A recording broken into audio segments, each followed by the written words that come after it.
we have Susan Campbell. Susan is a research scientist with the Invasive Species and Environment Biosecurity branch of DPIRD WA. And for the last 15 years, Susan has explored the innovative surveillance and control solutions that are available for invasive pest species, and particularly specialising in automated acoustic detection of pest birds. Her expertise also extends to the management and control of other vertebrate pest species, including rabbits and foxes. But today, Susan's going to talk about her experience in using acoustics integrated with machine learning to detect pest birds. So over to you, Susan. Thank you. Thanks, Justin. I think I got that sorted. Can you see my full screen now?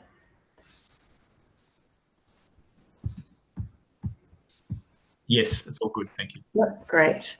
All right. So as you've just heard, being able to deliver innovative technology to enhance biosecurity outcomes still does take a lot of work. It's just a different kind of work. So hence my play on words for my talk title today.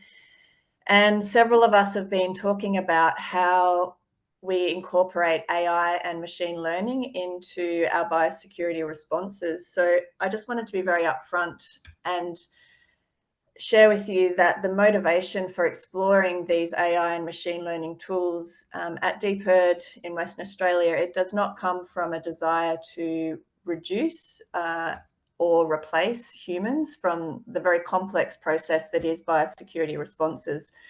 And I'm sure I'm not alone in that sentiment. It's across the board. And rather, as researchers, what we're trying to do is to bring these AI to our projects so that we can arm our staff with more powerful and more speedier tools that enhance their critical subject matter expertise. So that idea of being able to speed up and have that real-time data available is critical for our managers in our line of work, because as we know, being able to detect and respond to incursions early is absolutely paramount if we're going to mount a meaningful response.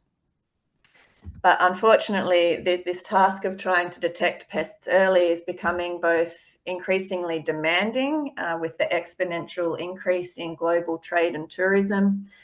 And it's also becoming a lot more complex with the myriad of ways that pests cross our borders, both deliberately and accidentally. And this chart here just gives you a snapshot of how substantially biosecurity responses that are managed by DPIRD just in West Australia alone have increased substantially over the last decade. What it also shows you is that out of all of these responses, only 2 of them are vertebrate pest animals. The last line of green that you can see there, sparrows and starlings. So both of them pest birds.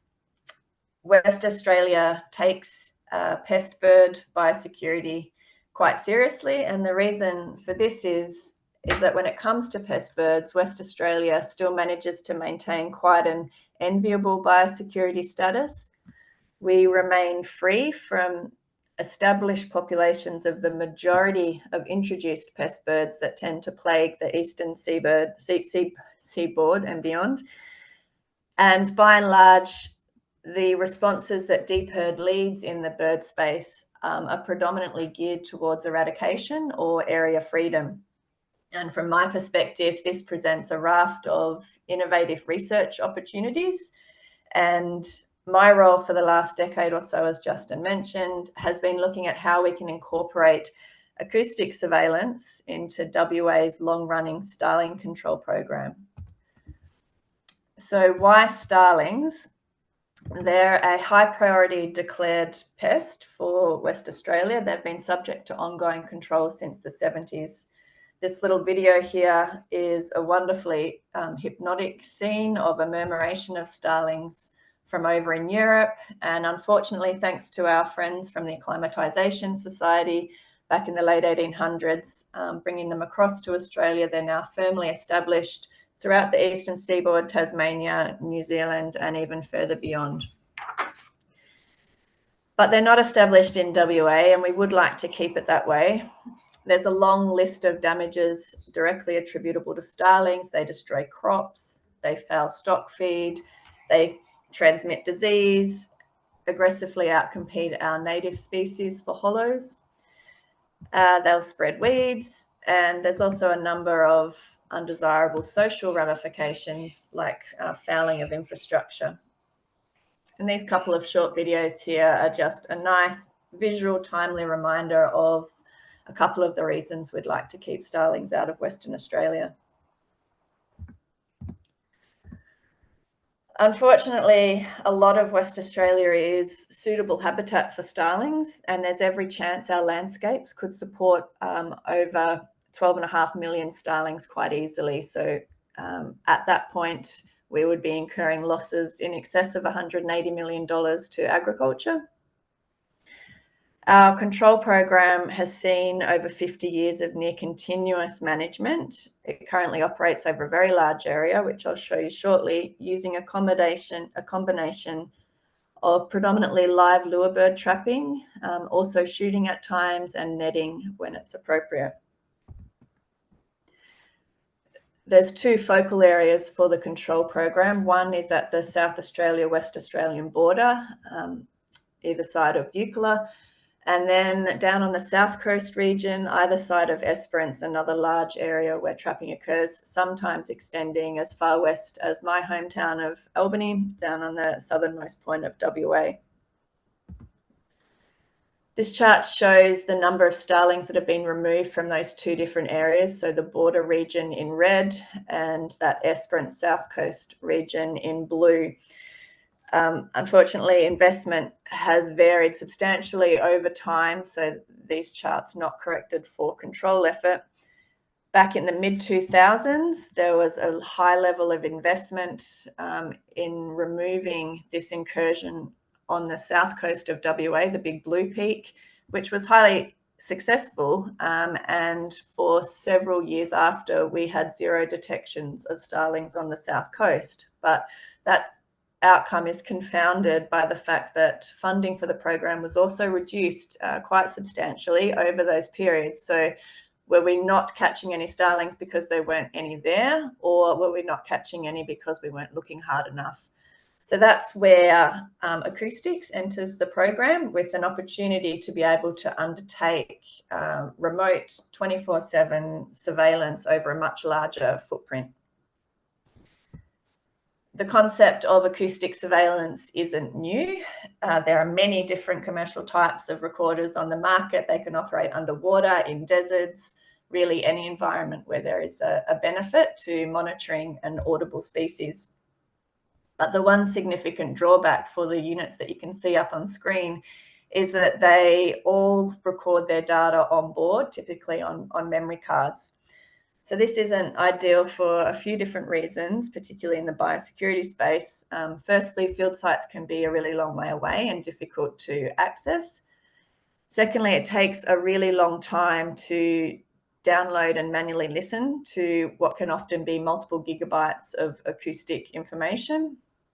But most importantly, from an early detection perspective, if you're looking for a pest, you may not receive the notification or find out that that pest was in your area until several weeks, typically months, after the event has occurred.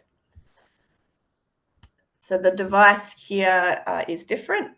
This is an edge computing acoustic surveillance device, and thanks largely to support from the Centre of Invasive Species Solutions, we've now constructed 4 of these proof of concept towers, which are providing us with end-to-end communication and detection of starling incursions on the south coast of Western Australia. So real-time detection is now possible because the audio is processed on board the devices themselves. This occurs on a Raspberry Pi compute module 4 inside the box. And being able to run the algorithm on board the field device means that only small packets of data need to be remotely communicated.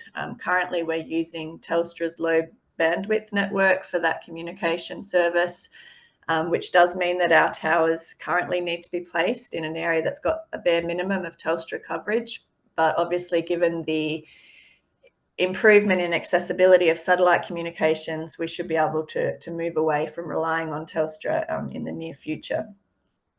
But we do have this real-time communication, which is terrific. I've conducted some playback experiments at the units to determine their footprint, what their surveillance footprint size is. The microphones themselves are terrific. They will pick up realistic playback calls from over 150 meters away, but at that distance, the signal to noise ratio is a little bit faint for the algorithm to work reliably. So realistically, the automated footprint of these units is around 60 to 80 meters, but very variable depending on weather and terrain. The algorithm itself for starlings, it was designed using a convolutional neural network machine learning algorithm, and it's working really well. After several training iterations, we've got really pleasing accuracy, precision, and recall rates. It was trained to pick up the two types of calls that you can see up on the screen, a couple of variations on what we called a buzz call, and then a very shrill descending whistle. Starlings are incredible mimics, so a terrible choice of study species when you're setting out to try and automate their detection, but fortunately they did tend to incorporate these couple of signatures fairly reliably into their repertoires. At each step in the model's evolution, the algorithm's being trained with calls collected predominantly from South Australia because they have lots of starlings and we don't. And on board the device, this is a very broad overview of the process that's occurring. So very short snippets of audio are queued for running through that CNN algorithm. And then those short 5-second snippets, which contain the putative starling detections based on the confidence level that we've set for the algorithm, are then also queued before sending to a cloud server. We have written a few other scripts which enable us to train or retrain that algorithm and also enable us to communicate remotely with the field devices themselves, so we can push up firmware upgrades, for example.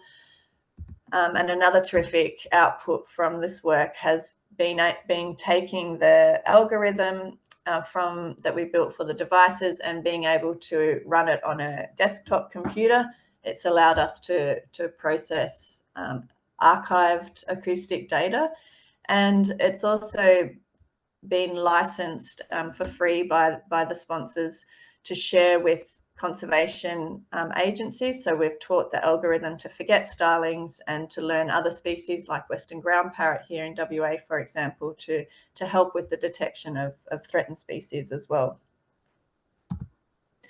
And the last piece in the puzzle was to design a user interface so that we can view, playback, so listen to, share, map, verify the detections that are coming in from those field devices. So each detection gets its own line in this interface with a little thumbnail. So once you have your eye in, you can very quickly verify as starling or not starling just based on the sonogram, or you can dive in and have a listen to the playback as well. So this interface has helped me to verify the detection footprint of the units, but more importantly, it's also helped satisfy our field staff, our biosecurity officers, who at the outset had a very healthy level of reservations around the use of this technology. And unbeknownst to me, earlier in the year, they placed a starling lure cage with live starlings directly under one of my towers. And my very excited calls back to them in the following day or two were met with some pretty wry grins and knowing smiles. So it's always nice to have that win when the science did come through, eventually proving itself after what's been quite a long R&D journey. And just moving forward, over the next 12 months, I hope to roll out 15 to 20 more of these surveillance towers for starlings. This time they're going to be on a more portable tripod solution so that we can be even more adaptable in where we choose to roll out that additional surveillance. So we're working well to transfer this technology and incorporate it into the starling program, but we're also progressing it across onto other species as well. We've got about 100 sulphur-crested cockatoos estimated to be in the southern part of Western Australia, where it's not their natural range. So we're now bringing acoustic surveillance on board to help our response in that space as well. Thank you. Thanks, Susan. That's fantastic.